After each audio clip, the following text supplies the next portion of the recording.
কলকাতায় চিকিৎসা করাতে এসে বাংলাদেশের সাংসদ খুন। তার আপনাদেরকে জানিয়ে রাখি, গাড়ির হদিশ পাওয়া গেছে, কিন্তু তার দেহের কোনো খোঁজ এখনো পর্যন্ত পাওয়া যায়নি।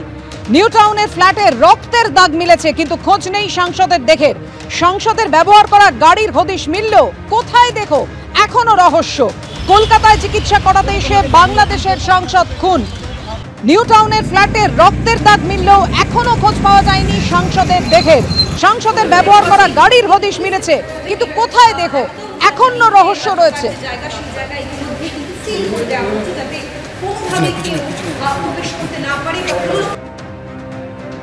কথা বলবো, আমাদের সঙ্গে রয়েছেন আমাদের প্রতিনিধি ময়ূক ঠাকুর চক্রবর্তী। ময়ূক, গাড়ির হদিশ পাওয়া গেছে, রক্তের চিহ্ন পাওয়া গেছে, কিন্তু দেহের কোনো হদিশ মিলল কি? দেখো, আরো বেশ কিছু নতুন ইনফরমেশন পুলিশের হাতে এসছে, সিআইডির হাতে এসছে।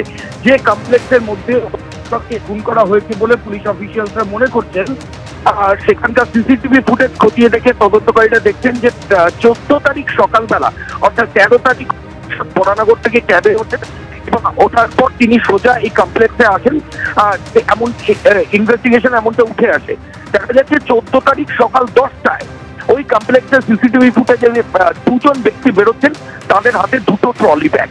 আবার ওই কি দুপুর 2টো তখন আবার আরেকজন বেরোচ্ছিল একই ফ্ল্যাট থেকে এবং তার হাতেও একটা ট্রলি ব্যাগ। ট্রলি ব্যাগে তারা যখন সাথে কোনো ট্রলি ছিল না, ট্রলি নিয়ে আসতে দেখা যায়নি।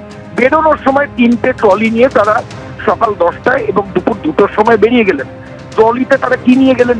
তদন্তকারী আধিকারিকরা মনে করছেন যে যেহেতু দেহাংশ বা বডি এখনো রিকভারি হয়নি, সম্ভবত এই আততায়ীরা খুন করার নৃশংসভাবে মার্ডার করার পর ওই বডি পার্ট ওই 3টে ট্রলি ব্যাগের মধ্যে করে নিয়ে চলে গেছেন।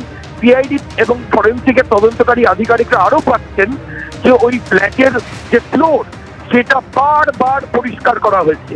বা কেন একটা ফ্ল্যাটের ফ্লোর এতবার পরিষ্কার করা হলো এবং পরিষ্কারের পরে বিভিন্ন জায়গায় রক্তের স্টেন রয়েছে বেসিনে এবং যেখানে হাত ধোয়া হয়েছে ফ্লোরে, এবং প্লাস্টিক জাতীয় কিছু একটা পেটে খুন করা হয়েছিল বলে তদন্তকারী আধিকারিক তারা অনুমান করছেন।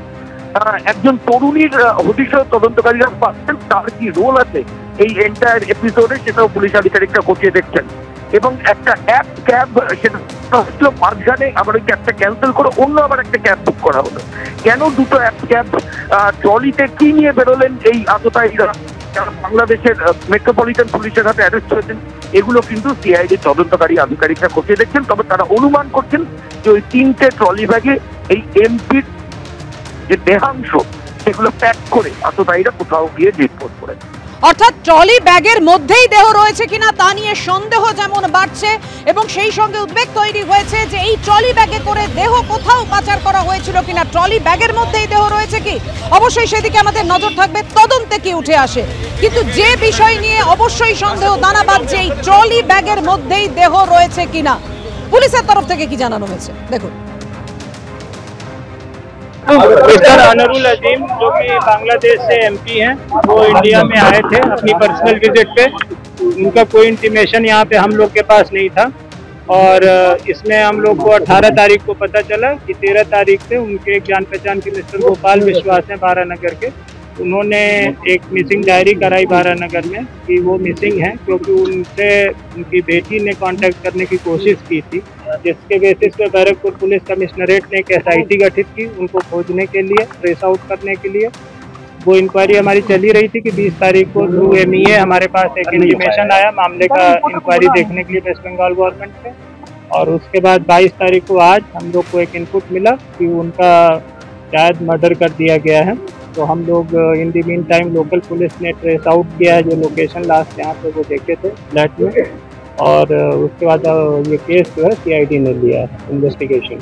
सर बॉडी क्या मिल पाई है अभी तक कोई बॉडी रिकवर नहीं हुई है, हम लोग इन्वेस्टिगेशन कर रहे हैं। ये फ्लैट एक मिस्टर संदीप का है, उन्होंने वो एम्प्लॉई हैं एक्साइज डिपार्टमेंट में, और उन्होंने किराए पे दिया था मिस्टर अख्तरुल जमान को, वो क्या फॉरेन यूएस नेशनल है।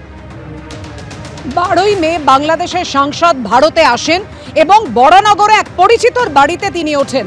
এবং তারপর চিকিৎসার কথা বলেন যে তিনি চিকিৎসা করাতে যাচ্ছেন বলেও পরে বলেন দিল্লিতে এক মিটিং আছে, এবং তারপর থেকে আর কোনো খোঁজ পাওয়া যাচ্ছিল না বাংলাদেশের সংসদে। আর সেই প্রতিবেদনই তুলে ধরেছেন আমাদের প্রতিনিধি ময়ূর ঠাকুর চক্রবর্তী।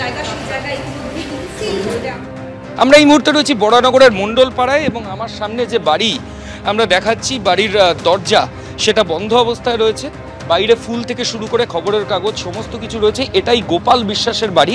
গত 12ই মে এই বাড়িতেই আসেন বাংলাদেশের সাংসদ। একদিন তিনি ছিলেন, 12ই মে আসেন। 13 তারিখ সকালবেলা এখান থেকে বেরিয়ে আমার সামনে যে রাস্তা রয়েছে এখান থেকে ক্যাব ধরে তিনি এখান থেকে চলে যান, এবং তারপর নিউ টাউনের ফ্ল্যাটে এই খুনের ঘটনা। 12 তারিখ এসেছিলেন। সেসব ব্যাপারে কিছু জানি না। উনি কোথায় আছেন গোপালবাবু?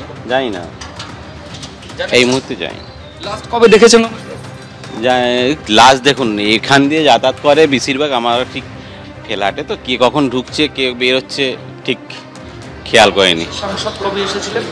ওনার কাছে অনেকে বহু লোক আসে, তাই বহু লোক কাজের বিষয়ে আছে, কে কখন আসে কি করে জানবো, কে এসছে না এসছে।